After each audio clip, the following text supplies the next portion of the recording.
दुर्योधन का कर्ण के प्रति अटूट विश्वास, सच्चा प्रेम। दोस्तों, महाभारत की बात की जाए तो जब भी मैत्री का नाम आता है तो हमें कृष्ण और सुदामा या अर्जुन और कृष्ण की मैत्री की याद आती है। लेकिन एक मित्र जोड़ी ऐसी भी है जिनकी मैत्री कहीं से भी कम नहीं दिखती है। वो है दुर्योधन एवं कर्ण की मित्रता। ये अवश्य है कि दोनों अधर्म के पक्ष में खड़े दिखते हैं, लेकिन उससे दोनों की मैत्री का महत्व तनिक भी कम नहीं होता। कई लोग दुर्योधन पर यह आक्षेप लगा सकते हैं कि उसने कर्ण को अंगदेश का राजा इसीलिए बनाया ताकि उसके पास अर्जुन के समकक्ष कोई योद्धा हो।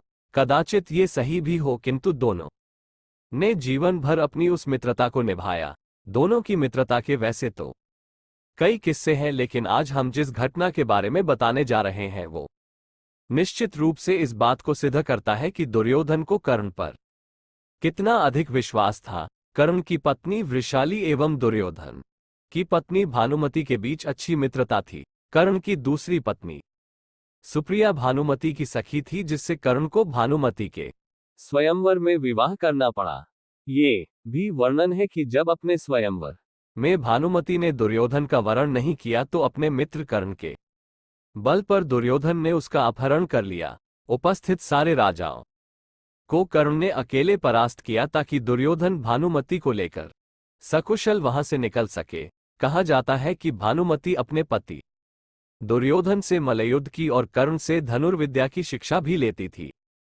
तात्पर्य यह है कि कर्ण और भानुमति के बीच भी बहुत अच्छी मित्रता थी। दोस्तों, एक बार दुर्योधन, कर्ण और भानुमति दुर्योधन के अंतःपुर में बैठे वार्तालाप कर रहे थे। उसी समय राजसभा से बुलावा आने पर दुर्योधन वहां से चला गया। समय बिताने के लिए कर्ण और भानुमति चौसा का खेल खेलने लगे। उस खेल में भाग्यवश भानुमति बार बार जीत रही थी और कर्ण को हारने पर छेड़ भी रही थी, किंतु कर्ण उसकी बातों का बुरा ना मानते हुए बार बार दांव लगा रहा था। अंततः भाग्य से एक बाजी कर्ण जीत ही गया। उसी समय भानुमति को दुर्योधन के वापस आने की पदचाप सुनाई दी और वो उसके स्वागत के लिए उठने लगी। कर्ण अपनी विजय के धुन में था, इसीलिए उसे दुर्योधन के आने का भान नहीं था। उसे लगा कि उसके जीतने पर भानुमति खेल छोड़कर भागना चाहती है। यही सोचकर उसने भानुमति का हाथ पकड़कर उसे वापस बिठाना चाहा, किंतु जल्दबाजी में कर्ण के हाथ में भानुमति का हाथ ना आकर उसकी साड़ी आ गई।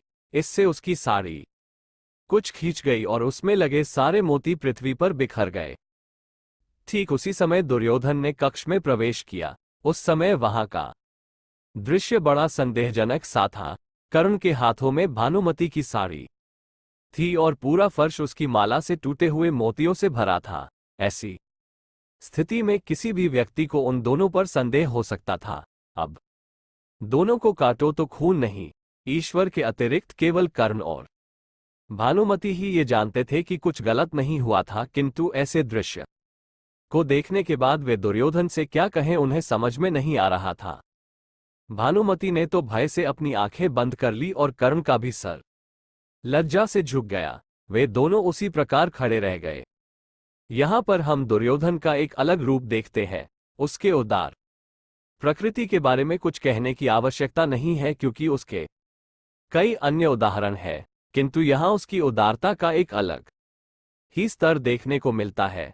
दुर्योधन अपनी पत्नी से बहुत प्रेम और उस पर पूर्ण विश्वास करता था, और कर्ण तो जैसे उसके लिए उसका दूसरा प्राण ही था। उस पर संदेह करने के विषय में तो वो सोच भी नहीं सकता था। उसे अपने मित्र और पत्नी पर इतना भरोसा था कि जब उसने दोनों को उस स्थिति में देखा तब भी उसे दोनों पर लेश मात्र का भी संदेह नहीं हुआ।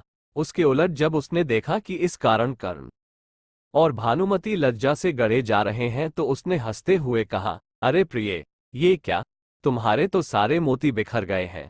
उसे तुम स्वयं उठा लोगी या मैं तुम्हारी कोई सहायता करूं? उसने ये इस प्रकार कहा जैसे कि कुछ हुआ ही ना हो।